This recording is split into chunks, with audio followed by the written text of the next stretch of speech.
Sir, ಇದು ನಮ್ಮ personal problem. ನೀವ್ ಯಾಕೆ ಇದ್ರಲ್ಲಿ ತಲೆ ಹಾಕ್ತಿದ್ದೀರಾ ಅಂತ ನನಗೆ ಗೊತ್ತಾಗ್ತಿಲ್ಲ.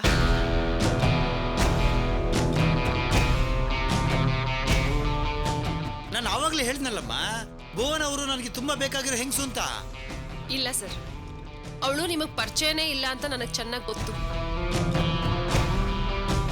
ಸರಿ ಸರ್, ಓಪನ್ ಆಗೇ ಮಾತಾಡೋಣ. ಅವಳು ನಿಮ್ಗೆ ಎಷ್ಟು ಪರ್ಸೆಂಟೇಜ್ ಕೊಡ್ತೀನಿ ಅಂತ ಹೇಳಿದಾಳೆ? ಏನಮ್ಮ ಹೇಳ್ತಿದ್ದೀರಾ ನೀವು? ಅಲ್ಲ, ಪರ್ಸೆಂಟೇಜಾ? ದುಡ್ಡಿಗೋಸ್ಕರ ಈ ಕೆಲಸ ಮಾಡೋಣ ಅನ್ಕೊಂಡ್ರ? ನಾನೇನು ಕಟ್ಟೆ ಪಂಚಾಯತಿ ಮಾಡೋನಲ್ಲಮ್ಮ. ಅಲ್ಲ, ನನ್ನನ್ನು ಅಂತ ಮನುಷ್ಯ ಅನ್ಕೊಂಡ್ಬಿಟ್ರ ನೀವು? ಅಯ್ಯೋ ದೇವ್ರೇ, ನೀವು ಹೇಳೋದನ್ನ ಕೇಳಿದ್ರೆ ನನಗೆ ತುಂಬಾ ನೋವಾಗ್ತಿದ್ಯಮ್ಮ. ಏನೋ ಅಪ್ಪ ತಮ್ಮ, ಇವ್ರು ಹಿಂಗೆಲ್ಲ ಮಾತಾಡೋದು ಸರಿಯೇನೋ? ಮೇಡಮ್, ಅಣ್ಣ ದುಡ್ಗೋಸ್ಕರ ಈಗೆಲ್ಲ ಮಾಡ್ತಾ ಇಲ್ಲ ಮೇಡಮ್. ಗೊತ್ತು ರಂಜಿತ್ ಸರ್, ನನ್ನನ್ನ ತಪ್ಪಾಗಿ ತಿಳ್ಕೊಬೇಡಿ. ನಿಮ್ದು ಸಹಾಯ ಮಾಡೋ ದೊಡ್ಡ ಮನ್ಸು ಅಂತ ರಂಜಿತ್ ಹೇಳಿದ್ರು. ಒಂದ್ ಟ್ರಸ್ಟು ನಡೆಸ್ತಾ ಇದ್ದೀರಂತಲ್ಲ? ಹೌದಮ್ಮ, ಏನೋ ನನ್ನಿಂದ ಆಗೋ ಸಮಾಜ ಸೇವೆ ಅಂತ ಮಾಡ್ತಿದ್ದೀನಿ ಅಷ್ಟೇ. ಆ ಟ್ರಸ್ಟ್ಗೆ ನನ್ನಿಂದ ಆಗೋ ಸಹಾಯನ ನಾನು ಮಾಡ್ತೀನಿ ಸರ್. ಯಾಕಮ್ಮ? ಸರ್, ನನ್ನ ಸಮಸ್ಯೆನ ಸೂಕ್ಷ್ಮವಾಗಿ ಮಾತಾಡಿ ಮುಗಿಸಿದ್ರೆ, ಅಂದ್ರೆ ಆ ಭುವನ ನನಗೆ ತೊಂದರೆ ಕೊಡದೆ ಸುಮ್ಮನೆ ಸೈಡಲ್ಲಿ ಇದ್ಬಿಟ್ರೆ, ನನಗ್ ಬರೋ ಆಸ್ತಿಲಿ ನಿಮ್ಗೆ 20% ನಿಮ್ ಟ್ರಸ್ಟ್ ಕೊಡ್ತೀನಿ ಸರ್. 20%? ಇನ್ನೂ ಜಾಸ್ತಿ ಬೇಕು ಅಂದ್ರೆ ಕೇಳಿ ಸರ್, ನಾನ್ ಕೊಡ್ತೀನಿ. ನನಗೆ ಆಸ್ತಿ ಮುಖ್ಯ ಅಲ್ಲ ಸರ್, ನನಗೆ ನನ್ನ ಗೌರವನೇ ಮುಖ್ಯ. ಏನಮ್ಮ, ಈ ಧರ್ಮ ಸಂಕಟದಲ್ಲಿ ಸಿಕ್ಕಾಕ್ತಿದ್ದೀರಲ್ಲ. ನೋಡಮ್ಮ, ಭುವನ ಕೂಡ ನನಗೆ ಗೌರವನೇ ಮುಖ್ಯ ಅಂತ ಹೇಳ್ತಿದ್ದೀರಲ್ಲಮ್ಮ. ನೋಡಿ ಸರ್, ಹೊರಗಡೆ ಹೋಗಿ ವಿಚಾರಿಸಿ ನೋಡಿ, ಯಾರ ಹತ್ರ ನ್ಯಾಯ ಇದೆ ಅಂತ ನಿಮ್ಗೆ ಗೊತ್ತಾಗತ್ತೆ. ನಾನು ಅವಳ ತರ ಇನ್ನೊಬ್ರು ಆಸ್ತಿಗೆ ಆಸೆ ಪಡೋಳಲ್ಲ ಸರ್. ಇನ್ನೊಬ್ರು ಗಂಡನ ಮೇಲೂ ಆಸೆ ಪಡೋಲ್ಲ ಸರ್. ಇಲ್ಲಮ್ಮ, ನನಗೇನೋ ಭುವನ ಮಾತಾಡೋದು ಕೇಳಿದ್ರೆ ಆಕೆ ಕಡೆನೇ ನ್ಯಾಯ ಇದೆ ಅಂತ ಅನಿಸ್ತಾ ಇದೆ. ಸರ್, ನನ್ನ ಹತ್ರ ಇರೋ ನ್ಯಾಯನೂ ಸ್ವಲ್ಪ ಅರ್ಥ ಮಾಡ್ಕೊಳ್ಳಿ. ನನ್ನ ಪರವಾಗಿ ನೀವು ಮಾತಾಡಿ ಮುಗಿಸಿ. 20 ಅಲ್ಲ, ಅದಕ್ಕೂ ಹೆಚ್ಚಿಗೆ ಕೊಡ್ತೀನಿ.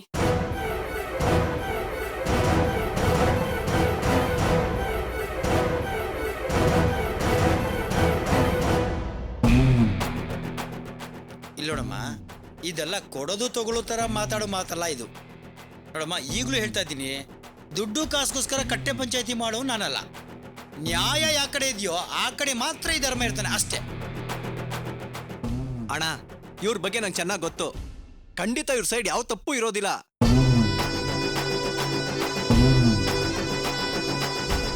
ಸರಿ ತಮ್ಮ, ಎರಡೂ ಕಡೆ ವಿಚಾರಿಸದೆ ನಾನು ಯಾವ ತೀರ್ಮಾನಕ್ಕೂ ಬರೋನಲ್ಲ. ಮಾತಾಡಿ ನಾನು ಒಂದು ನಿರ್ಧಾರಕ್ಕೆ ಬರ್ತೀನಿ.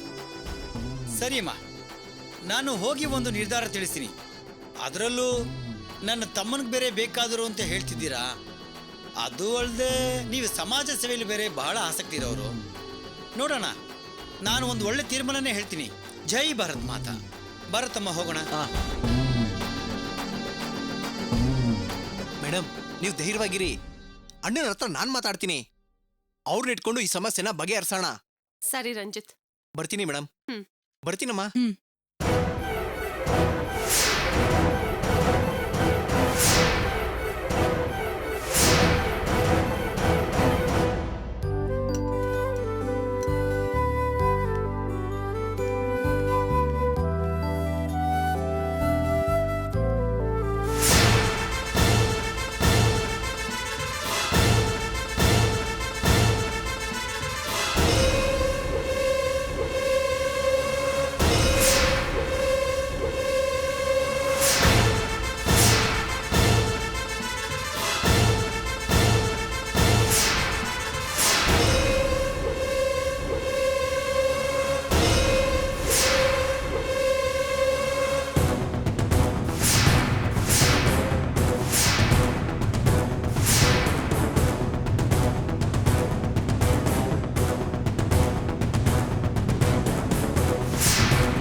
ನೋಡ್ಕೊಂಡಾಡಿ.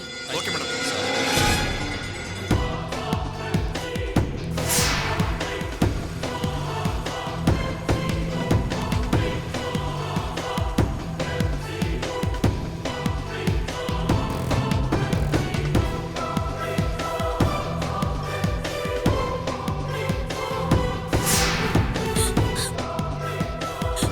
ಅಕ್ಕ, ಪವಿತ್ರ, ಯಾಕಮ್ಮ ಯಾಕೆ ಅಳ್ತಿದ್ಯಾ?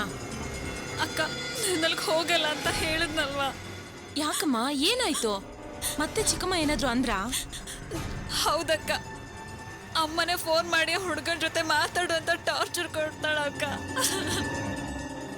ಸರಿ ಬಿಡು, ಕಣ್ಣೊರ್ಸ್ಕೊ. ಬಾ ಮನೆಗೆ ಹೋಗೋಣ. ಮೊದಲು ಮನೆಗೆ ಹೋಗೋಣ ಬಾ.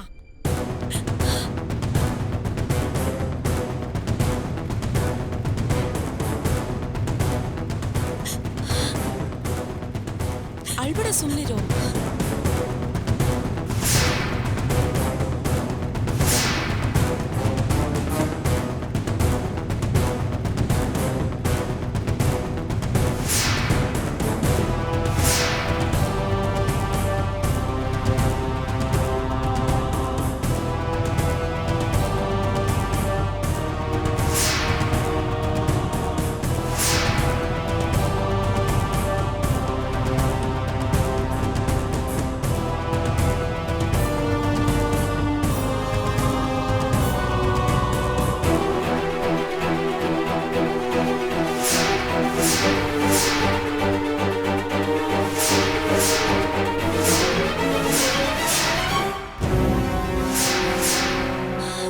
ಪವಿತ್ರ, ಸುಮ್ಮನಿರಮ್ಮ, ಎಲ್ಲ ಸರಿ ಹೋಗುತ್ತೆ. ಏನು ಹೆದರ್ಕೋಬೇಡವಾ?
ಸರ್, ನನ್ನ ಮಗ ಮಾಡಿದ್ದು ದೊಡ್ಡ ತಪ್ಪೇ ಸರ್. ನಾನು ಅದನ್ನ ಒಪ್ಕೋತೀನಿ ಸರ್. ಇವನ್ ಬುದ್ಧಿಗೆಟ್ಟು ಏನೋ ಹೀಗೆ ಮಾಡ್ಬಿಟ್ಟಿದ್ದಾನೆ ಸರ್. ಇವನ್ ಕುಡ್ದಿದ್ದು ತಪ್ಪು, ನಿಮ್ ಮಗಳನ್ನ ಹೊಡೆದಿದ್ದು ತಪ್ಪೇ ಸರ್. ಏನೋ ಬುದ್ಧಿಗೆಟ್ಟು ಹೀಗೆ ಮಾಡಿದ್ದಾನೆ. ಇದೊಂದ್ಸಲ ದಯವಿಟ್ಟು ಇವನ್ನ ಕ್ಷಮಿಸಿ ಸರ್. ಏನೋ ಕ್ಷಮಿಸದ? ಹೆಂಗ್ರಿ ಆಗುತ್ತೆ? ನಾಯಿ ಮರಿಗೆ ಹೊಡೆದಂಗೆ ಹೊಡೆದ್ ಕಳಿಸಿದ ನಿಮ್ ಮಗ. ನಿಮ್ ಮಗನ್ ಬೈಗಳ ಹೊಡೆತ ತಡ್ಕೊಳಕ್ಕಾಗ್ದೆ ನನ್ ಮಗಳು ಸತ್ ಸುಣ್ವಾಗಿ ಹೋಗಿದ್ದಾಳೆ. ಇಷ್ಟೆಲ್ಲ ಮಾಡಿದ್ಮೇಲೆ ಹೆಂಗ್ರಿ ಕ್ಷಮಿಸೋದು? ಅಮ್ಮ, ನೀವು ಸಿಟ್ಟು ಮಾಡ್ಕೊಳ್ಳೋದ್ರಲ್ಲಿ ನ್ಯಾಯ ಇದೆ. ನನ್ನ ಮಗ ತುಂಬಾ ಒಳ್ಳೆಯವನು. ಆದ್ರೆ ಇವನ್ ಮಾಡಿದ್ದೆಲ್ಲ ಸರಿ ಅಂತ ನಾ ಹೇಳ್ತಾ ಇಲ್ಲ. ದರಿದ್ರದೋನಮ್ಮ ಇವನು. ಸೇರ್ಬಾರ್ದೇ ಇರೋರ್ ಜೊತೆ ಎಲ್ಲ ಸೇರಿ ಕೆಟ್ಟು ಕೆರ ಹಿಡ್ದೋಗಿದಾನಮ್ಮ. ಇವನ್ ಸರಿ ಇದ್ದಿದ್ರೆ ನಮಗೆ ಯಾಕಮ್ಮ ಇಂಥ ಪರಿಸ್ಥಿತಿ ಬರ್ತಾ ಇತ್ತು?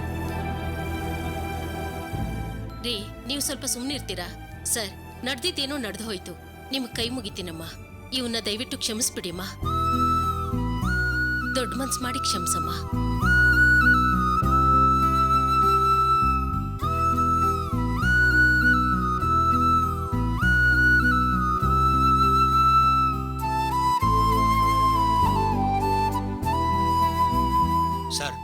ನೀವು ಒಂದು ಒಳ್ಳೆ ನಿರ್ಧಾರಕ್ಕೆ ಬಂದು ನೀವು ಏನು ಹೇಳ್ತೀರೋ ನಾವು ಅದಕ್ಕೆ ತಲೆ ಬಾಗ್ತೀವಿ ಸರ್. ನೋಡಿ, ನಾನು ಅವತ್ತೇ ಮನ್ಸು ಮಾಡಿದ್ದಿದ್ರೆ ನಿಮ್ಮ ಮಗನ್ನ ಖಾಲಿ ಮಾಡಿಸೋದಕ್ಕೆ ಇಷ್ಟು ದಿವಸ ಬೇಕಾಗಿರ್ಲಿಲ್ಲ. ಯಾವತ್ತು ನಿಮ್ಮ ಮಗ ನನ್ನ ಮಗಳ ಕುತ್ತಿಗೆಗೆ ತಾಳಿ ಕಟ್ಟದ್ನೋ ಅವತ್ತೇ ಇವನಿಗೊಂದು ಗತಿ ಕಾಣಿಸ್ತಾ ಇದ್ದೆ. ಆದರೂ ತಾಳ್ಮೆಯಿಂದ ಇದ್ದೆ. ಯಾಕೆ ಗೊತ್ತಾ? ನಿಮ್ಮ ಮಗ ನನ್ನ ಮಗಳ ಕುತ್ತಿಗೆಗೆ ತಾಳಿ ಕಟ್ಟಿದ್ದಾನೆ, ಹೇಗೋ ನೋಡ್ಕೊಳ್ತಾನೆ ಅನ್ನೋ ಒಂದೇ ಒಂದು ಕಾರಣಕ್ಕೋಸ್ಕರ. ಆದ್ರೆ ಈಗ ಇವನೇನ್ ಮಾಡಿದಾನೆ ಅಂತ ಗೊತ್ತು ತಾನೆ? ಏನೋ ಲವ್ ಹೆಸರಲ್ಲಿ ನನ್ನ ಮಗಳ ಬಾಳನ್ನ ಹಾಳು ಮಾಡ್ಬೇಕು ಅಂತ ಹೊರಟಿದ್ಯಾ? ಏಯ್, ನಾನು ರಾಜಶೇಖರ್ ಕಣೋ, ನಿನ್ನ ಹೊಸ್ಕಾಕ್ಬಿಡ್ತೀನಿ. ಅಪ್ಪ ಸಿಟ್ ಮಾಡ್ಕೋಬೇಡಿ ಅಪ್ಪ, ಪ್ಲೀಸ್ ಅಪ್ಪ. ಸರ್, ನಾನು ಮಾಡಿರೋ ತಪ್ಪಿಗೆ ನೀವೇನ್ ಬೇಕಾದ್ರೂ ಶಿಕ್ಷೆ ಕೊಡಿ ಸರ್, ಆದರೆ ಯಾವತ್ತೂ ನಮ್ಮಿಬ್ಬರನ್ನ ಮಾತ್ರ ಬೇರೆ ಮಾಡ್ಬಿಡಿ ಸರ್. ಇವಳಿಲ್ಲಾಂದ್ರೆ ನನ್ನ ಕೈಲಿ ಬದುಕೋದಕ್ಕಾಗೋದಿಲ್ಲ sir. Please sir, please please. ಹೇಳೋ ಮೇಲೆ ಮಾಡೋದೆಲ್ಲ ಮಾಡ್ಬಿಟ್ಟು ಈಗ ಬಂದು ಕಾಲಿಡ್ತಾ ಇದ್ಯಾ ರಾಸ್ಕಲ್. ನಮ್ಮಿಬ್ಬರಿಗೂ ಒಟ್ಟಿಗೆ ಬಾಳೋದಕ್ಕೆ ಅವಕಾಶ ಮಾಡ್ಕೊಡಿ ಸರ್. ಲಕ್ಷ್ಮಿ ಇಲ್ಲ ಅಂದ್ರೆ ನನ್ನ ಕೈಲಿ ಬಾಳಕ್ಕಾಗಲ್ಲ ಸರ್. ಇನ್ಮುಂದೆ ನಾನು ಯಾವ ತಪ್ಪು ಮಾಡಲ್ಲ ಸರ್. ನಮ್ಮಿಬ್ಬರಿಗೂ ಒಟ್ಟಿಗೆ ಬಾಳೋದಕ್ಕೆ ಅವಕಾಶ ಮಾಡ್ಕೊಡಿ ಪ್ಲೀಸ್ ಸರ್, ಪ್ಲೀಸ್. ಲಕ್ಷ್ಮಿ, ನೀನಾದ್ರೂ ಅಪ್ಪನ್ಗೆ ಹೇಳ್ಬಾರ್ದಾ? ಪ್ಲೀಸ್ ಲಕ್ಷ್ಮಿ.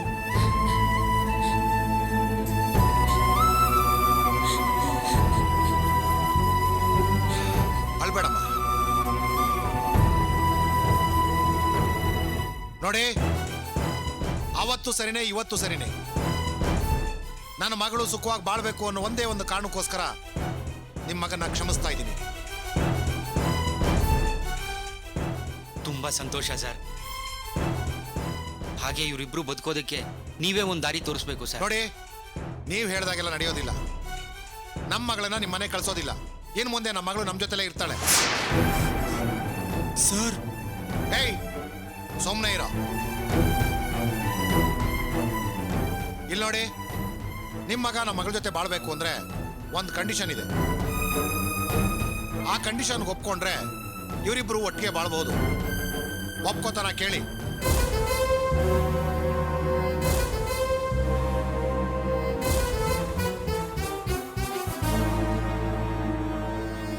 ಒಳ್ಳೇದು ಹೇಳಿದ್ರೆ ಕೇಳಲೇಬೇಕಲ್ಲ ಸರ್. ಏನ್ ಕಂಡೀಷನ್ ಹೇಳಿ ಸರ್. ಇಲ್ಲಿ ನೋಡಿ, ಒಳ್ಳೇದೋ ಕೆಟ್ಟದ್ದು, ನಮ್ಮ ಮಗಳ ಕುತ್ತಿಗೆಗೆ ನಿಮ್ಮ ಮಗ ತಾಳಿ ಕಟ್ಬಿಟ್ಟಿದ್ದಾನೆ. ಅದಕ್ಕೆ ಅವರಿಬ್ರು ಒಟ್ಟಿಗೆ ಬಾಳ್ಲೇಬೇಕು. ಹಾಗಂತ ನನ್ನ ಮಗಳನ್ನ ಹಾಗೆ ಬಿಟ್ಬಿಡೋಕ್ಕಾಗಲ್ಲ. ನನ್ನ ಮಗಳನ್ನ ನಿಮ್ಮ ಮನೆಗೆ ಕಳಿಸೋದಿಲ್ಲ. ಬೇಕಾದ್ರೆ ನಿಮ್ಮ ಮಗನೇ ಬಂದು ನಮ್ಮ ಮನೇಲಿ ಇರ್ಲಿ. ಇದೇ ನನ್ನ ತೀರ್ಮಾನ.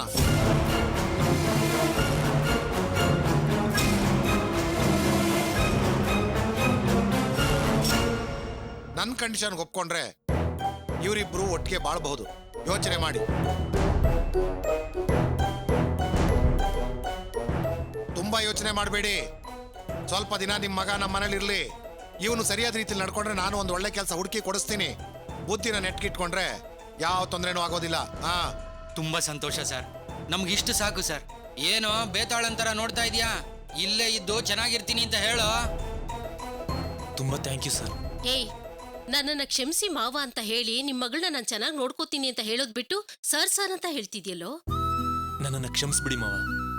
ಇನ್ ಮುಂದೆ ನಿಮ್ಮ ಮಗಳನ್ನ ತುಂಬಾ ಚೆನ್ನಾಗಿ ನೋಡ್ಕೋತೀನಿ ಮಾವ. ಅವಳ ಕಣ್ಣಲ್ಲಿ ಒಂದು ತೊಟ್ಟು ನೀರು ಬರ್ದಿರೋ ತರ ನೋಡ್ಕೋತೀನಿ ಮಾವ. ನನ್ನ ನಂಬಿ ಮಾವ, ಪ್ಲೀಸ್ ಮಾವ, ಪ್ಲೀಸ್. ಆಗಿದ್ದೆಲ್ಲ ಆಗೋಯ್ತು.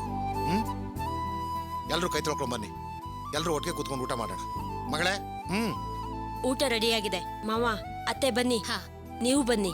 ಅಪ್ಪ, ಹೊರಗಡೆ ಹೋಗಿ ಸ್ವೀಟ್ಸ್ ತಗೊಂಡ್ ಬನ್ನಿ, ನಾನು ಊಟಕ್ಕೆ ರೆಡಿ ಮಾಡಿ. ಆಹಾ, ಗಂಡ ಬಂದ್ ಕೂಡ್ಲೆ ಅಪ್ಪನ ಕೆಲಸ ಹೇಳ್ತಾ ಇದೀಯ ನೀನು? ಏಯ್ ಕಳ್ಳಿ, ಮಾಡ್ತೀನಿ ನಿನ್ಗೆ. ಬನ್ನಿ ಬಿಗ್ರೆ. ನಡೀರಿ ಬಿಗ್ರೆ.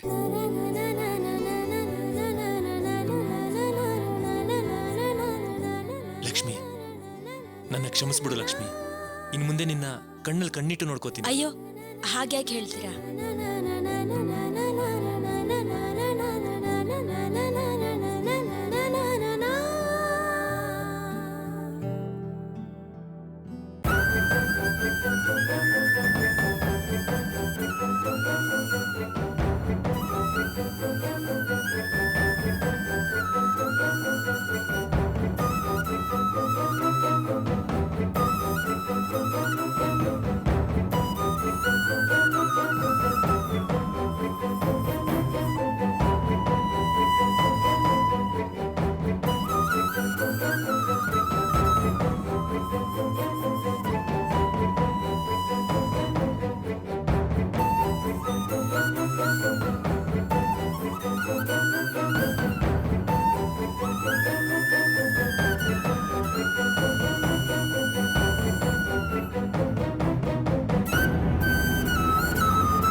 ಡಾಕ್ಟರ್ ನನ್ನ ತಂಗಿ ಈಗ ಹೇಗಿದ್ದಾಳೆ? ನಥಿಂಗ್ ಟು ವರಿ ಅಮ್ಮ, ಪ್ರಾಣಕ್ಕೇನು ಅಪಾಯ ಇಲ್ಲ. ಆಸಿಡ್ ಹಾಕಿದಾರಲ್ಲ ಡಾಕ್ಟರ್, ಅವಳು ಇನ್ನೂ ಚಿಕ್ಕ ಹುಡುಗಿ, ಮದ್ವೆ ಕೂಡ ಆಗಿಲ್ಲ. ನಂಗೆ ತುಂಬಾ ಭಯ ಆಗ್ತಿದೆ. ಡೋಂಟ್ ವರಿ ಅಮ್ಮ, ಮುಖದಲ್ಲಿ ಏನು ಗಾಯ ಆಗಿಲ್ಲ, ಕುತ್ತಿಗೆ ಭಾಗದಲ್ಲಿ ಮಾತ್ರ ಸ್ವಲ್ಪ ಗಾಯ ಆಗಿದೆ. ಗಾಯ ಬೇಗ ಆರುತ್ತಲ್ವಾ? ದೊಡ್ಡ ಗಾಯ ಏನಾಗಿಲ್ಲ ಅಲ್ಲ? ಇಲ್ಲಮ್ಮ, ಪವರ್ಫುಲ್ ಆಸಿಡ್ ಹಾಕಿದ್ರಿಂದ ಸ್ಕಿನ್ ಡ್ಯಾಮೇಜ್ ಆಗಿದೆ. ಮುಖಕ್ಕೂ ಕಣ್ಗೇನಾದ್ರೂ ಬಿದ್ದಿದ್ರೆ ದೃಷ್ಟಿ ಹೋಗಿ ಮುಖ ವಿಕಾರ ಆಗಿರೋದು. ಧೈರ್ಯವಾಗಿರಮ್ಮ, ಏನೂ ಆಗಲ್ಲ. ಅದೃಷ್ಟವಶಾತ್ ಆಸಿಡ್ ಮುಖಕ್ಕೆ ಬಿದ್ದಿಲ್ಲ. ಶೋಲ್ಡ್ರಲ್ಲಿ ಸ್ವಲ್ಪ ಗಾಯ ಆಗಿದೆ, ಸ್ವಲ್ಪ ದಿನದಲ್ಲೇ ಕ್ಯೂರ್ ಮಾಡ್ಬೋದು. ಹೊಸ ಚರ್ಮ ಬರುತ್ತಾ ಡಾಕ್ಟರ್? ಖಂಡಿತ ಅಮ್ಮ, ಆದ್ರೆ ಸ್ವಲ್ಪ ಪ್ಲಾಸ್ಟಿಕ್ ಸರ್ಜರಿ ಮಾಡ್ಬೇಕಾಗ್ಬೋದು. ಗಾಯ ಗುಣವಾಗ್ಲಿ, ಆಮೇಲೆ ಪ್ಲಾಸ್ಟಿಕ್ ಸರ್ಜರಿ ಅಗತ್ಯ ಇದೆಯಾ ನೋಡ್ಕೊಂಡು ಡಿಸೈಡ್ ಮಾಡೋಣ. ಅಳ್ಬೇಡಮ್ಮ, ನಿನ್ ತಂಗಿಗೆ ಫ್ಯೂಚರ್ಲಿ ಏನು ಸಮಸ್ಯೆ ಆಗಲ್ಲ, ಅದಕ್ಕೆ ನಾನ್ ಗ್ಯಾರಂಟಿ. ತುಂಬಾ ಥ್ಯಾಂಕ್ಸ್ ಡಾಕ್ಟರ್. ಧೈರ್ಯವಾಗಿರಮ್ಮ.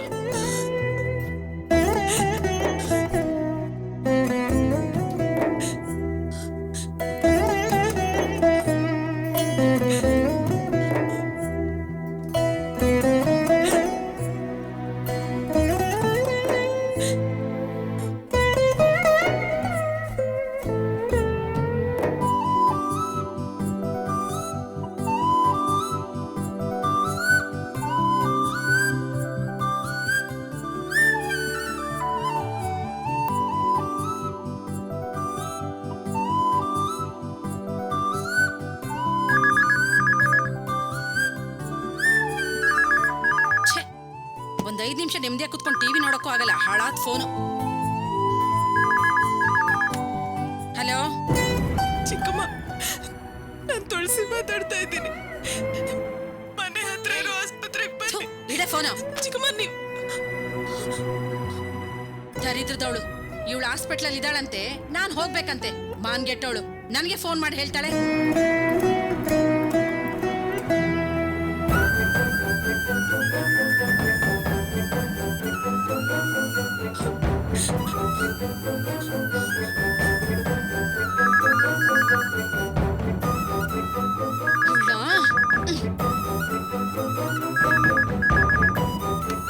ಏಯ್, ಏನ್ ಬೇಕೆ ನಿನ್ಗೆ? ನಾನ್ ನೆಮ್ಮದಿಯಾಗಿರೋದ್ ಬೇಡವಾ ನಿನ್ಗೆ?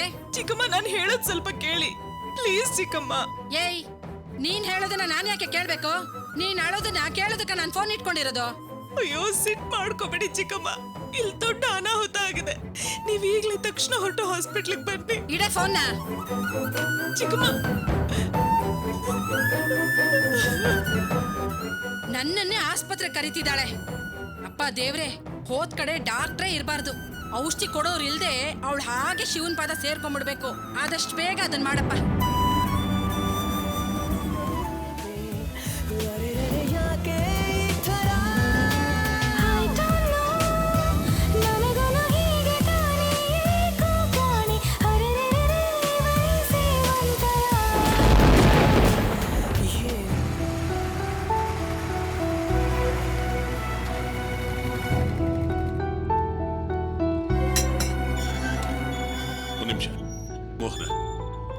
ವಿಶ್ವನ್ ಸಮಸ್ಯೆ ಇಲ್ಲಿ ಮುಗೀತು. ಇನ್ನು ಮುಂದೆ ಅವ್ನು ನೋಡೋದೇ ಆಗ್ಲಿ, ಫೋನಲ್ಲಿ ಮಾತಾಡೋದೇ ಆಗ್ಲಿ ಮಾಡಬಾರ್ದು. ಅರ್ಥ ಆಯ್ತಾ? ಸರಿಯಪ್ಪ. ಸರಿ, ಅವನಿಗೆ ಸಂಬಂಧಪಟ್ಟ ವಸ್ತುಗಳು ಮನೇಲಿ ಏನಾದ್ರೂ ಇದ್ರೆ ಅದನ್ನ ಬಿಸಾಕ್ಬಿಡು. ಇಲ್ಲಪ್ಪ, ಮನೇಲಿ ಏನೂ ಇಲ್ಲ. ಹಲೋ ತುಳಸಿ. ಅಪ್ಪ, ನಾನು ಹಾಸ್ಪಿಟ್ಲಲ್ಲಿ ಇದ್ದೀನಪ್ಪ.